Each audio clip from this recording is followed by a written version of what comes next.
It's become one of the darkest realities for some migrants seeking the American dream, family separation. While the policy of separating families no longer exists, the practice continues under the watch of the Biden administration.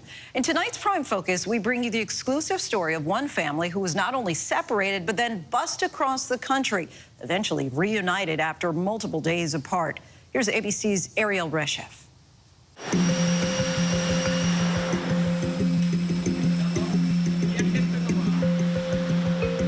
Ambar stands at LAX airport, anxiously awaiting the arrival of her husband, Jaen.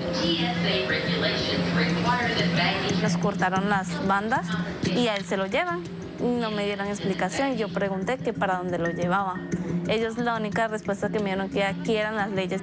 Mi sueño era pasar los 3. Entonces sí tenía como ese miedo.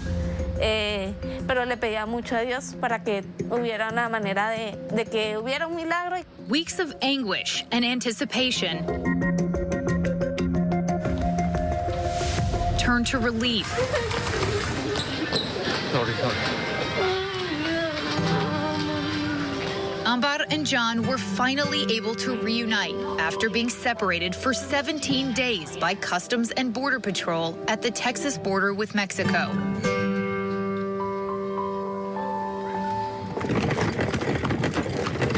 The couple making the treacherous journey from Colombia with their 10-year-old daughter, Aranza. Like many, they left everything behind in their home countries, fleeing what they tell us were unsafe conditions, all for a better future for their little girl. What was it like to be with your 10-year-old daughter on such a strenuous journey? Traumático. La verdad fue una decisión riesgosa, sabíamos, y aparte que tenemos alguien que hay que cuidar, que es la niña. Entonces, pues con mi familia no tuvimos otra opción. When you saw the border and you knew that you had gotten to the United States, what was your first feeling? Ya el sueño era menos lejos, ya no estaba tan lejos porque ya estábamos ahí, estábamos pisando ya el suelo americano. Upon arrival, Customs and Border Patrol initially classified Ambar, Jaen, and Aranza as a family unit. Nosotros le dijimos que teníamos una carta de concubinato de Colombia legal, nos entregaron unas bandas y nos separaron del grupo con el que veníamos. En ese momento nadie nos dio explicación. Lo único que me preguntaron que si todo lo que estaba en la bolsa que siempre nos entregan para las pertenencias, si todo era de él, y me insistían que si no había nada de mí. Y yo dije, no, es todo de él. En ese momento nos cortaron las bandas y a él se lo llevan. So they didn't believe that your documentation about your marriage was valid. And what was your feeling at that moment? Para mí fue terrible verlas partir porque fue yo el que me alejaron. Yo no quería irme y nada, lloré como nunca. Jaen was taken to a detention center. Ambar left alone with her daughter and no money. She wondered what she would do until someone at the shelter in McAllen offered her and Aranza seats on a bus carrying 41 other migrants. It was headed straight to Los Angeles, and left with no other option, she got on. Customs and Border Protection has continued to separate families where they question the validity of a relationship, or, they send adult males to detention centers in the United States. Reports of Customs and Border Patrol separating families at the border date back to 2017 under the Trump administration as part of a policy of splitting up children from their parent or guardian at the border. And while the Biden administration did away with that mandated separation, Cargioli says for some families like Jaen and Ambar's who arrive in Texas, it's still happening. A DHS spokesperson tells ABC News this report is troubling. We can both enforce our laws and treat human beings with dignity. Unlawful border crossings have gone down since our border enforcement plan went into effect. Managing our border in a safe and humane way works best when we all work together to respect the dignity of every human being and keep our communities safe.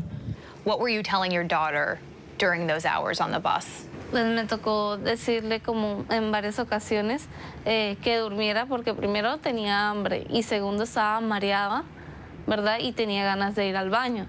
Y en esas 3 ocasiones, como tú le explicas a un niño, no puedes. Lo único que le decía que durmiera, que tuviéramos paciencia, porque yo no podía dormir porque tenía que estar pendiente de ella. What did you know about the United States? What did your parents tell you about coming to the United States?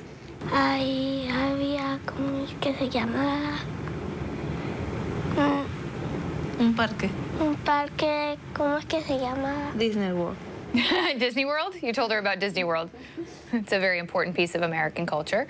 Unbeknownst to Ambar, the long bus ride to L.A. was part of a policy instated by Texas Governor Greg Abbott just over a year ago. His state transporting more than 30,000 migrants so far from Texas to Democrat-led cities across the country. Yo, la verdad, pues, no sabía nada de eso. Lo único que fue que yo donde llegué, pues, me ofrecieron un bus gratuito. According to CBP, 92,454 encounters between migrants and Border Patrol agents happened in July alone at the Texas-Mexico border. Governor Abbott claims these actions provide needed relief to overwhelmed border communities. But his policies have faced sharp scrutiny from humanitarian organizations and advocates like Cargioli. Governor Abbott's policy is causing real harm to real individuals.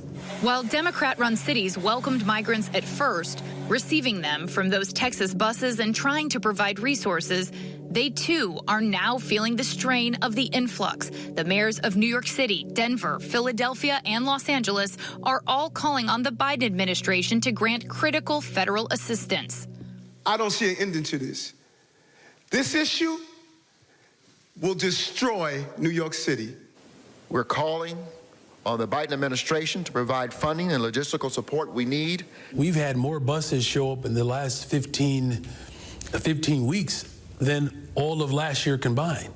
Governor Abbott has clearly instated policies, but there are states and cities that have been more friendly to migrants that are sounding the alarm, saying they simply don't have the capacity to take any more, New York being one of them. How concerning is that for someone like you? It is not true that New York City does not have the capacity to assist more asylum seekers. It's a matter of working with the community and community members and organizations that are able to assist. It's a matter of expanding federal policies that will help better assimilate asylum seekers in need into our communities, cities, and states. Last month, the White House granted $77 million in congressional funding for communities receiving migrants, but some say money alone won't mitigate the crisis. Making matters more complicated for families like Ambar and Jaen, who are seeking asylum, the Biden administration has imposed new asylum restrictions on some who cross into the U.S. from the Mexico border. A similar policy was struck down during the Trump years. Why do you think there's still an asylum ban? The asylum ban is an unfortunate measure that the Biden administration implemented, we believe, because of, continuing to have to respond to the xenophobic rhetoric that we're seeing by many politicians in the United States. But this is a Democratic administration that has put an asylum ban in place. The Biden administration has not opened the border as we've known it prior to the Trump administration. They've continued to use restrictive measures.